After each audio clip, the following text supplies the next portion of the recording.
algunas aportaciones de los católicos al servicio del progreso de la humanidad. Patrimonios de la Humanidad 2. Los tesoros arquitectónicos y artísticos, las iglesias, museos y plazas convirtieron a Quito en la primera ciudad hispanoamericana en ser declarada Patrimonio Cultural de la Humanidad por la UNESCO el 8 de septiembre de 1978. Y con estas palabras justifica su decisión la citada Organización de las Naciones Unidas. Fundada en el siglo XVI, año 1534, sobre las ruinas de una antigua ciudad inca y encaramada a 2.850 metros de altitud, la capital de Ecuador posee el centro histórico mejor conservado y menos alterado de toda América hispana, a pesar del terremoto que la sacudió en 1917. En sus casi 4 kilómetros cuadrados se encuentran hasta 64 inmuebles catalogados como monumentales, de los cuales el 42% son arquitectura religiosa, iglesias e instituciones educativas, como la Universidad San Gregorio Magno, y el 58% arquitectura civil, o sea, palacios, el Tribunal o Real Audiencia o el Hospital de San Juan de Dios, que fundado por Felipe II en 1565 estuvo activo 409 años hasta que cerró sus puertas en 1974 para abrirse en 1998 como museo de la ciudad. Pero teniendo en cuenta los límites de esta presentación, nos vemos obligados a detenernos solo en algunos de los ejemplos más representativos de este conjunto grandioso.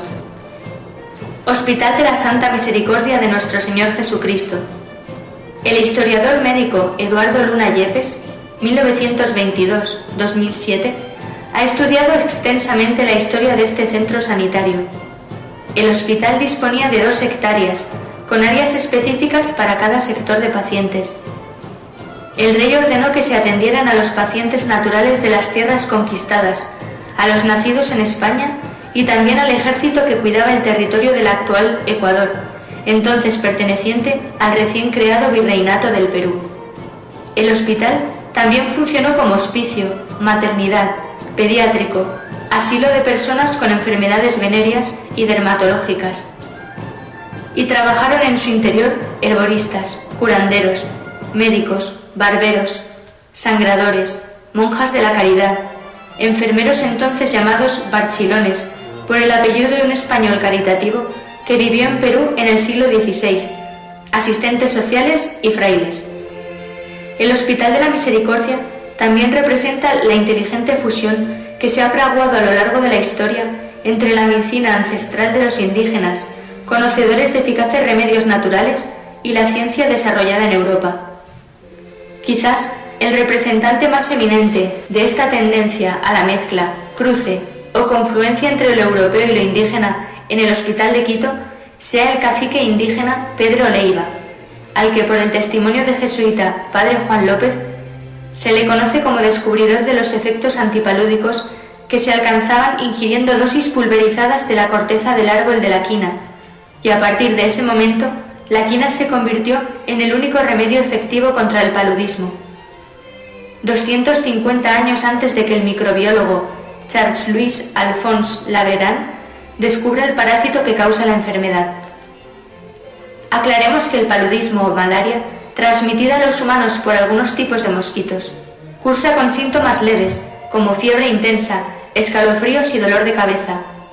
Los graves incluyen fatiga, confusión, convulsiones y dificultad para respirar. Hasta 162 promociones de médicos salieron de su cátedra de medicina, creada en 1693 por los frailes dominicos que seguían el legado dejado en 1606 por los frailes betlemitas. Otro ejemplo de este conjunto grandioso de la capital del Ecuador es el que nos ofrece la iglesia de San Francisco Javier, también llamado el Templo de Oro por las razones que veremos a continuación. Aquí vamos a conocer esa iglesia sirviéndonos de un breve vídeo realizado por guías locales, al que solo vamos a añadir la definición de un elemento empleado masivamente en este templo quiteño, el llamado pan de oro, que son láminas muy finas de oro fabricadas por un artesano al que conoce como batioja.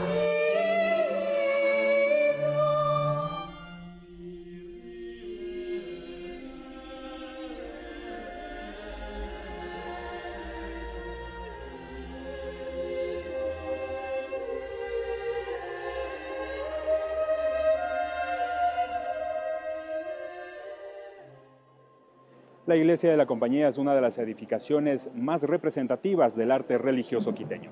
Aquí se guardan verdaderas obras de arte de los siglos XVII y XVIII.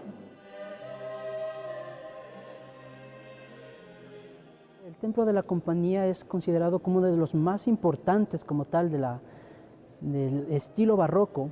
Se le da esa importancia porque su nivel en cuanto a la realización, construcción, arte religioso fue muy equivalente al de los propios maestros europeos de la época.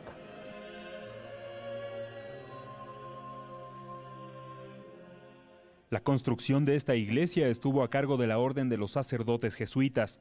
Inició en el año de 1605 y culminó en 1765, es decir, 160 años para terminarla.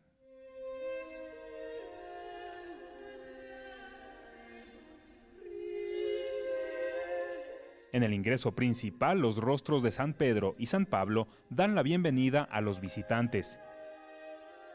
Dos grandes cuadros llaman la atención al entrar a la iglesia. El uno muestra el juicio final y el otro representa al sufrimiento de las almas condenadas al infierno. Las obras fueron elaboradas por Alejandro Salas en el año de 1879.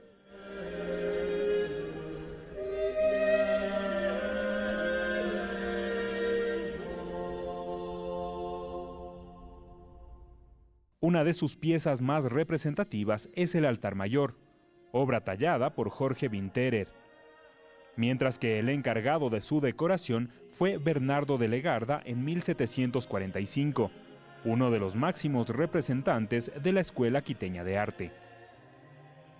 El retablo mayor contiene las esculturas de las 4 comunidades religiosas que evangelizaron en la ciudad de Quito. Esta pieza fundamental del templo, al igual que los retablos, están decorados con finas láminas de oro de 23 quilates, denominado pan de oro.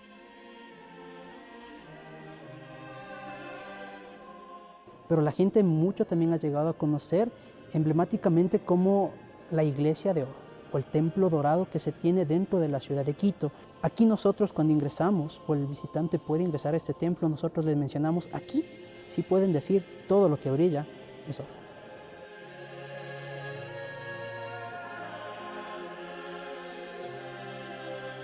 En el altar mayor, en una urna de bronce, reposan los restos de Mariana de Jesús, la primera santa del país, quien ofrendó su vida en este templo a cambio del cese de los terremotos. Tanto en la fachada tallada en piedra volcánica como en su interior, se puede observar el exceso de adornos característicos del estilo barroco.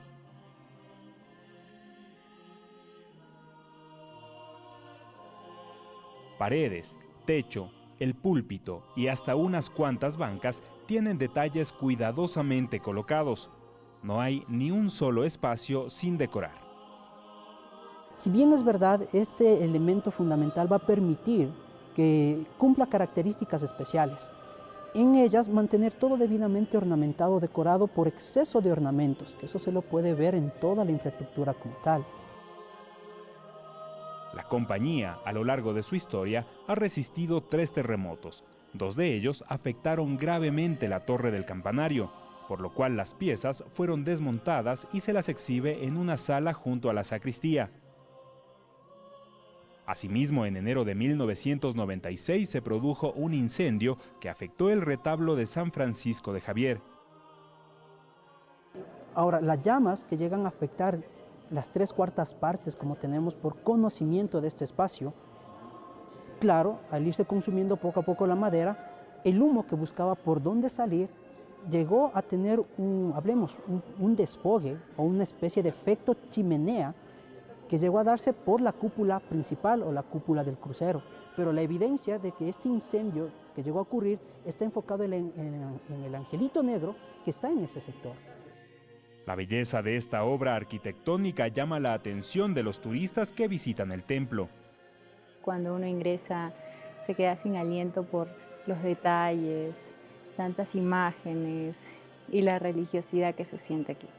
Claro, la escuela quiteña, sobre todo, que le dio tanto al arte religioso en Sudamérica, ¿no? En Lima tiene muchísimos cuadros de pintores quiteños, la escuela quiteña está en todas las iglesias presentes en Lima, pero ahora estoy viendo de dónde salió. No hay nombre para poder decir lo que uno ve. Esta joya arquitectónica de arte religioso es una pieza fundamental de Quito. Se puede apreciar la belleza artística elaborada por los representantes de la escuela quiteña. Refleja un espectáculo histórico e inolvidable.